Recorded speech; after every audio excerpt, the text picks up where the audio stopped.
Hey, friends, welcome back to the Called to Lead podcast. I am so excited to wrap up this series of the biggest things that are holding you back in your business.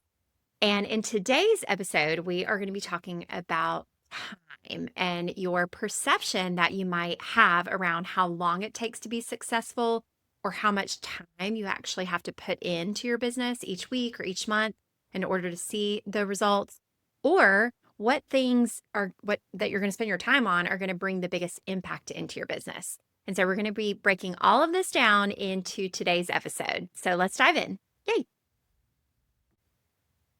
All right, so let's dive in to one of the things that might be holding you back from the growth that you are looking for in your business, and that is your mindset or your thoughts around time.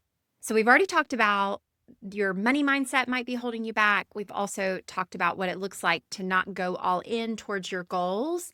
But for those of you guys who maybe have overcome that and you're like, okay, I'm all in, or you've completely shifted from one endeavor to another and you're ready to devote your time and energy towards that, whether that's restore or not. Or maybe you're a hot mess mom and you're trying to figure out how to balance it all, where you've got a bunch of little kids at home, or you've added on a part-time job, or you're working a full-time job, trying to do all the things. And I'm here to tell you that our thoughts around the time it takes can really be one of the biggest things that hold us back if we don't have and set the right expectations for what it actually looks like in your business. And so I'm going to break it down into three different areas today, starting with the one that I think is maybe the most important and the most obvious is how you're spending your time. So a lot of people feel like, and we'll talk more about this in a minute, that it takes a ton of hours each week to work your business. But truly, the thing that's going to move your business forward in the most impactful way is going to be intentional connections, inviting people to the next step in their journey. And so at Restore Collective, we use the acronym WIN, who, invite, next. This is probably not new to you, but you want to be able to remember this and drill it into your mind. Because truly, if you focus on the win, who, invite, next strategy in every single facet of your business, not only is it going to grow your business over time, but the coolest thing is that's probably going to be one of the things that you spend the least amount of time on in your business. And so it doesn't take a lot of time to be able to do this invitation strategy to connect individually with your people. So let me break this down as an example. So one of our coaches and mentors that I interviewed recently, Rob Sperry, he said he was in a room with a ton of leaders that were at a company that was kind of in a season of downturn, and the leaders were feeling a little discouraged. And quite frankly, they really weren't taking a lot of action in their business themselves. And so they, of course, weren't seeing results in their teams because people don't do what you tell them to. They do what they see you do. But specifically, he said, okay, I have a question for you. How long does it take for you to send a quick voice message or a connection or invitation to one of your customers? And they said, well, it could take 30 seconds to a minute. And he said, okay, so it takes 30 seconds to a minute. How long would it take you to connect then with 10 people in your business? And they started to do the math. They're like, okay, 10 minutes. And he's like, and how many customers would you need to be successful in your business or to make the kind of income? And they kind of thought, and everybody had a little bit of a different number. But, if someone's number was, say, 20 new customers in a month, it's like, okay, well, if 20% of your customers are going to purchase, you could divide that by 5, right? So 20 new customers, it might take 100 connections, which is a lot. And it sounds like a lot, right? 100 invitations maybe for Restore to take the color science quiz, or invitations to try the product in person. And so he said, okay, if you were to add up 100 conversations, how long would that take you? And then they kind of did the math and they thought, yeah, maybe like an hour and a half. And he was like, okay, now that's a lot of conversations, but it takes an hour and a half of your business for an entire month to make some of the biggest impact in your business. And so why would we not be taking the time to make those intentional connections and invitations and doing it one person at a time? And the reason, of course, why we wouldn't do that is because of fear or a lack of belief, maybe in yourself or where you're going, or overthinking what the people that you invite are going to think, or reading too much into if they don't purchase, or if they ghost you, or if they say no.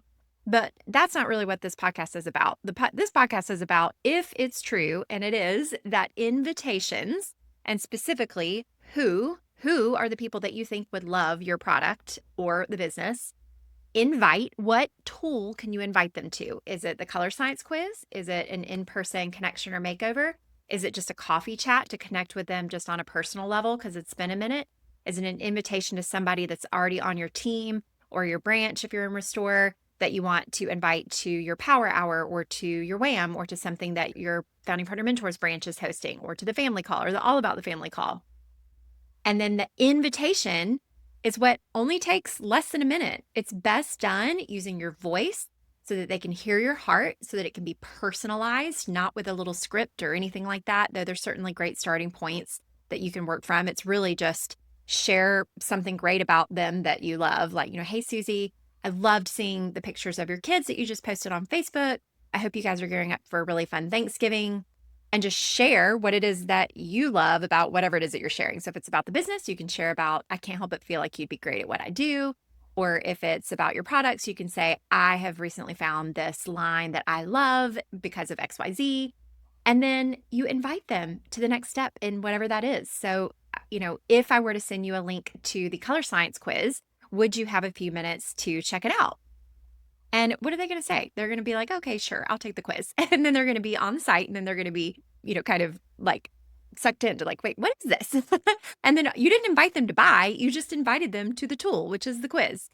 Another example would be, I'm so proud, and this is one of our Restore shout outs. I know a gal, Nancy Arata, who is a partner here at Restore, and she decided to do a post on the Facebook page for her community of her neighborhood, and just said, hey, I'm having a little open house where I'm going to be sharing some makeup, and I am looking for people to let me do a before and after. Would you be interested in coming over to my house? And not only did it take her probably like a minute or two, maybe 5, to really craft out the post on Facebook, but she took the time to individually connect and invite people as well. And so again, the invitation can look as simple as, hey, Susie, I just wanted to make sure, I don't know if you saw my post on Facebook, but I'm inviting a few friends over to play with this new makeup line and skincare line that I love. Are you free on Thursday at 6:00? And the answer is either going to be like yes or no. And again, you can't read into whatever it is, but that invitation literally takes minutes. But yet somehow we think in our mind that in order to do this business well, we've got to spend just hours and hours and hours doing all of these things to move our business forward, when the thing that's going to move your business forward is the invitation that takes literally less than a minute. Now, I don't recommend breaking down and doing 100 invitations because I think that can be really, really overwhelming, but start with 5, just 5. And if you do the 5, go do 5 more. And again, that could be 5 minutes. And I think every single one of us, whether you're a busy mama or you work full time, can carve out 5 minutes every day to make those intentional connections. And can you imagine what that would do in your business if you did that? So the first thing that might be holding you back when it comes to your perception of time is how long it actually takes to do the things to move your business forward. And so the second thing is kind of tied to that, and it's how much time you need to be putting into your business each week or each month in order to be successful. Because I have learned this lesson myself, that some of the most productive, actually, I would say I had 3 phases of time within my business of the 8 years that I spent building up my team of 4,500, which I know can seem so overwhelming to people of like, how do you even have the time to do that? Well, I actually probably spent the less time with that at the end with the 4,500, because I had developed systems and helped build up other leaders to do exactly what I'm teaching you how to do. But when I first started my business, I was working more than full time. I owned my own boutique and bridal shop, and I was working 6 days a week. I had 2 little kids. I had a 45-minute, sometimes hour-long commute to and from work. And it was crazy busy in that season, to where in all intents and purposes, I didn't have time to work my business. But because I knew what I wanted, and I knew as I've said before, I had a specific amount that I needed to bring in for my family, which was a couple $1,000s a month to fill that income gap that my small business was not paying me. Then what I did is I filled the nooks and crannies that I had in my day. I sent voice messages on that 45-minute drive to and home from work. I would go in the bathroom and connect with either my team or my customers and just send quick follow-ups. I would do the makeup anywhere and everywhere. I remember putting makeup on in Mexican restaurants and bringing it to girls' weekends and asking all of my friends and employees and anybody, neighbors, to try it and play with it and let me take before and afters of them. And I was filling the time with those invitations. And I was probably working my business less than 10 hours a week, maybe even 5 hours a week, because that's all I had to give. And it was fun. And I think sometimes busy women almost do better in this business because you're going to fill the gap and it's definitely going to move your business forward because you're doing the things that are going to be most impactful in your business. Now, contrast that to when I actually sold my business in 2019. So 2 years into starting this journey, I sold my business. And next thing you know, my kids were a little older. They were in school full time, and I had the capacity to work my business full time if I wanted to. And so I tried that because, again, I was used to working full time.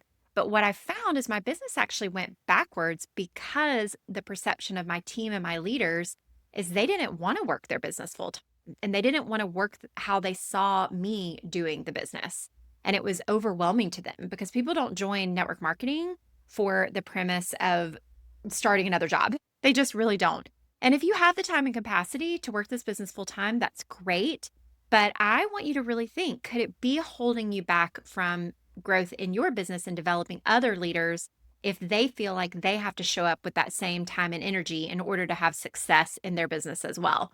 Because again, as I said, for my first 2 years in growing my business, I did not have that time and capacity. And if I felt like I did, I probably would have been out, right? And so the third phase in my business is when I shifted away to intentionally only working my business about 20 hours a week. And I got really intentional with how I was spending it and dividing my time really well and spending my time with the 20% of my team that was bringing in 80% of my business. And, spending an hour with everyone or catching up on a group thread with, all of my directly enrolled distributors. That was something that I might could do in 15 minutes a day or 1 hour a month with a team call. But then I would group my leaders together in what we called a WAM and what we called momentum circles here at Restore to where they can learn from each other. So that 45 minutes each week is probably the best way that I could spend my business because it's grouping like-minded people together to help build their business together. And it's only 45 minutes a week. So then, especially when I took my business off of social and I had to really get into focusing on those invitations, whether it was to in person or serving my customers well by setting up some systems on Project Broadcast. Either way, I was able to dial my business back to working, I would say 10 to 20 hours a week, even with having a team of, a very, very large team. So the misconception that might be holding you back could be that you're in the camp that you think you have to work this business full time in order to be successful. Or it could be that you are working your business full time and that's holding you back because you've got the person that thinks they have to do it. And so if your business is stagnant and you're not seeing growth, could it be that it's one of those two things or one of those two mindsets? Because I believe that you can build this business with as much time as you can.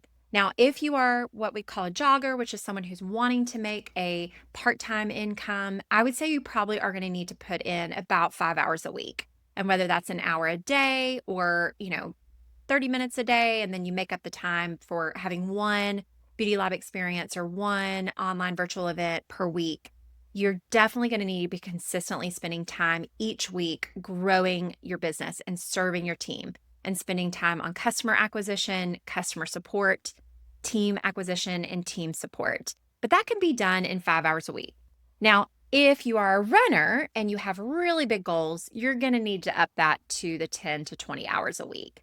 And I know it can be challenging or frustrating if you already have other commitments that don't allow you to be able to do that.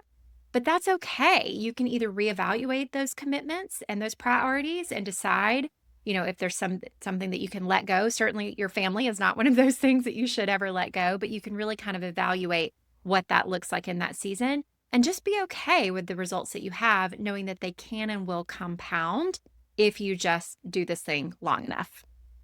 So then that brings me to the third and final time perception that might be holding you back from your business.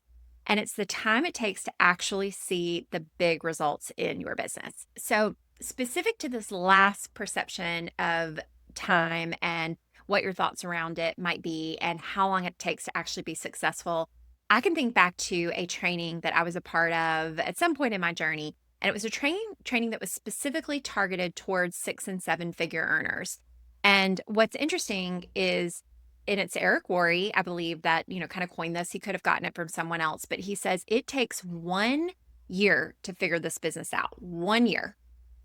It takes 3 years to make a part-time income. It takes 5 years to replace your full-time income.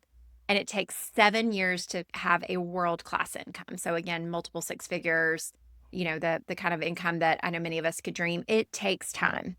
Now, I know a lot of you guys might be coming from having had a world-class or a full-time income before. And so you think it's going to be possible to make that same income very quickly. And while you're not starting at square one, you might be able to skip that 1 year to figure it out because you've figured some things out at this point. It's still going to take years for you to build up to that full-time income that is possible in this business. Because I'm telling you, some of the most successful people, they're not overnight successes. It does take time and capacity to build up their customer base, to build up their reorder base and the retention for their customers, to build their team slowly and surely. My team, I might have had 50 directs when the company I was with decided to go out of the network marketing space. I had about 50 directs at that time. But you guys, I've never brought in more than 4 in 1 month. So I grew my team, my direct line, 1 to 2 people over years. And again, probably 10% or more of them quit over those years. But it wasn't like I had 50 teamies overnight, right? It was slow and steady over time that continued to build and grow and develop the leaders that it took from within those 50 leaders. Because again, only 10% of people, or maybe 20%, are going to be joggers. 10% are ever going to reach like the highest levels of leadership in any company that you're a part of. So again, if I had 50 directs, 10% of those is 5 that are going to hit those highest leader levels, which is what it took to hit the top of the company. And probably one of the reasons why I actually didn't ever hit the tippy top of that company, because my width wasn't necessarily there, right? I would have needed maybe 100 directs. And so I would have needed maybe 5 more years to get there. And so it does take time. And most people, and so if you're listening, you might just be like, oh, I just really want to make a few $100s a month. And that's awesome. You absolutely can do that in the first few years of your business, but it will take some time and it'll take some practice and it'll take probably a year figuring it out, especially if you're new. And so it's definitely possible. But if you're expecting that full-time income or that world-class income right away and starting your business with a new company like Restore or otherwise, you might be setting yourself up for failure in terms of the expectations that you have put on yourself for what is possible in this business. And so it's certainly our goal that everyone works towards that. That is such a great way to do it. But it's also a good reminder. What I mean is to just take the time to get there and to last. But it's such a great reminder, above all, that the way that you're going to get there is by helping other people reach their goals, knowing that most people join this income or this business to fill the income gap with their family. And they just need a few $100s or so a month to fill that gap. And that should be your laser focused goal, is helping other people set and achieve their goals in the short term. And over time, that will compound and build that long-term income for you.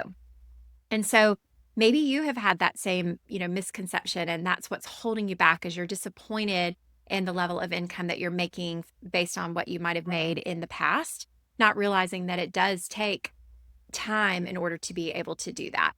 And so, my friends, just to summarize, the 3 things when it comes to holding yourself back when it comes to time is, first of all, the time it takes to actually do the things that will move your business forward in your business. Number 2, the time it takes to actually work your business in a given week or a given month, and finding that right balance for where you are in the season and making sure that you're not holding people back by overworking if you have that capacity. And then finally, the amount of time it takes to build up the income that I know we all would love to make in this business, and just committing and going all in, like we talked about in the last episode. to your goals and towards working for something that is more of a long-term legacy minded result. And so I hope this was helpful for you guys. And I would love to say a prayer as we wrap up.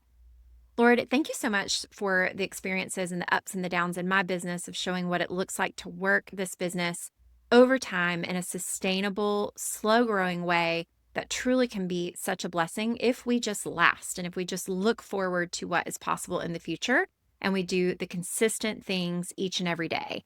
And imagine what it would look like if everyone on this call overcame their fears or their lack of belief in themselves or whatever it might be that's holding them back and just made those quick invitations and spent that 5 minutes connecting with 5 people each and every day.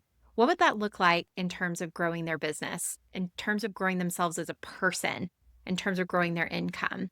And how can they overcome any setbacks that they might be having in the growth of their business by focusing on these really simple, long term sustainable efforts? And so just speak to the hearts, give each of the listeners the people and the ideas and the wisdom, give them the patience to know that this is all in your timing. And if they look to you for all of this, that you will provide and that you can help through your Holy Spirit, allow them to be a good steward of all of the goodness that you give to them. And so, Lord, thank you so much for just the blessing of everything that you have given to us and through us, and be with everybody that's on this call. Amen. All right. Thank you guys for tuning into this series. Next up, we are going to be doing a Q&A. So if you're a part of Restore, shoot me over a voice message via your founding partner mentor for me to include it on the next rounds of Q&A. I'm going to try to do these at least once a month, or probably around once a month. If you aren't in Restore and you want to send me one, I do have my Called to Lead group that I don't really post a lot on Telegram, but you're welcome to drop that question in the Called to Lead Telegram group as well. And I'll make sure that I see it and can include it, whether or not it's about Restore or not. So please ask away, ask me your questions, and I can't wait to continue chatting with you guys on the podcast. So thanks for listening, and I hope you have a beautiful day. Bye, friends.